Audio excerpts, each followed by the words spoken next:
নমস্কাৰ B times Assam চেনেলটোৰ সমূহ দৰ্শকসকলক আমাৰ অন্য এখন নতুন ভিডিঅ'লৈ স্বাগতম জনাইছোঁ।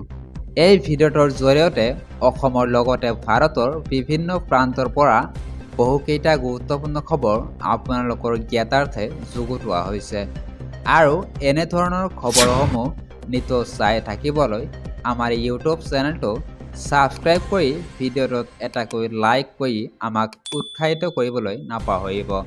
আৰু যদি আপুনি আমাক ফেচবুকত চাই আছে তেন্তে ফলো আৰু শ্বেয়াৰ কৰিবলৈ একেবাৰে নাপাহৰিব। গতিকে আহকচোন আজিৰ ভিডিঅ'টো আৰম্ভ কৰোঁ।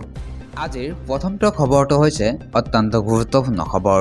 সুদখোৰৰ বিৰুদ্ধে আৰক্ষীৰ বৃহৎ অভিযান। একেদিনাই অভিযানত ৩১টা সুদখোৰক গ্ৰেপ্তাৰ কৰিছে আৰক্ষীয়ে। লখিমপুৰত গ্ৰেপ্তাৰ হৈছে ২৬ জন লোক। লখিমপুৰৰ বিভিন্ন অঞ্চলৰ পৰা অভিযান চলাই গ্ৰেপ্তাৰ কৰিছে আৰক্ষীয়ে।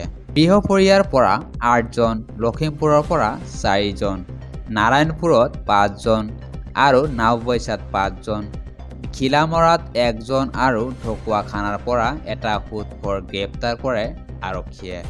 সুদখোৰৰ পৰা আৰক্ষীয়ে গ্ৰেপ্তাৰ কৰে বন্দকত থোৱা মটৰ চাইকেল, চেকবুকৰ লগতে ATM সহ বহু সামগ্ৰী। নিশালৈ আকৌ চলিব অভিযান।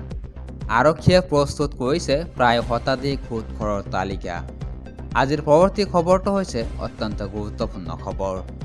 অৰুণোদয় আঁচনিত অন্তৰ্ভুক্ত নতুনকৈ 2,50,000 লোক। ৰেচন কাৰ্ড লাভ কৰা প্ৰতিগৰাকী মহিলাই লাভ কৰিব অৰুণোদয় আঁচনি। অৰুণোদয় আঁচনিৰ হিতাধিকাৰীয়ে লাভ কৰিব প্ৰধানমন্ত্ৰী বীমা সুবিধা আঁচনি।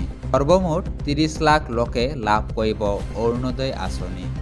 আজিৰ পৰৱৰ্তী খবৰটো হৈছে অত্যন্ত গুৰুত্বপূৰ্ণ খবৰ। কংগ্ৰেছৰ হাইকমাণ্ডৰ বিৰুদ্ধে গোচৰ দাদুৰ তাইৰ।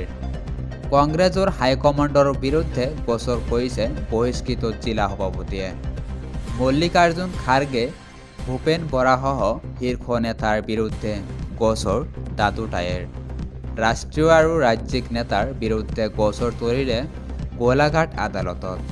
মুখ্যমন্ত্ৰীক অংগবস্ত্ৰ পিন্ধাই বহিষ্কৃত হৈছিল জিলা সভাপতি দাদু তায়ে।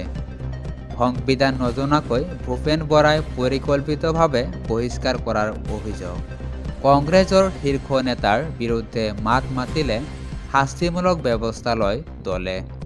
কংগ্ৰেছৰ নেতৃত্বই ষড়যন্ত্ৰ কৰি জিলা সভাপতিৰ পৰা বহিষ্কৃত কৰাৰ অভিযোগ। আজিৰ পৰৱৰ্তী খবৰটো হৈছে অত্যন্ত গুৰুত্বপূৰ্ণ খবৰ। প্ৰবঞ্চনাৰে নিৰ্বাচনত জয়ী হয় বিজেপিয়ে। ফাদিল হ'ল বিজেপিৰ প্ৰবঞ্চনা। দেওবাৰে পদত্যাগ কৰিলে বিজেপিৰ মেয়ৰে। বিজেপিৰ মেয়ৰে পদত্যাগ কৰাৰ পিছতে ফাদিল হ'ল প্ৰবঞ্চনা। বিজেপিক সমালোচনা কৰিছে দিল্লীৰ মুখ্যমন্ত্ৰী অৰবিন্দ কেজৰিৱালে। প্ৰবঞ্চনাৰে নিৰ্বাচন পাতে বিজেপিয়ে। নিৰ্বাচনত জয়ী হ'ব নোৱাৰিলে ক্ৰয় কৰা আৰম্ভ কৰে।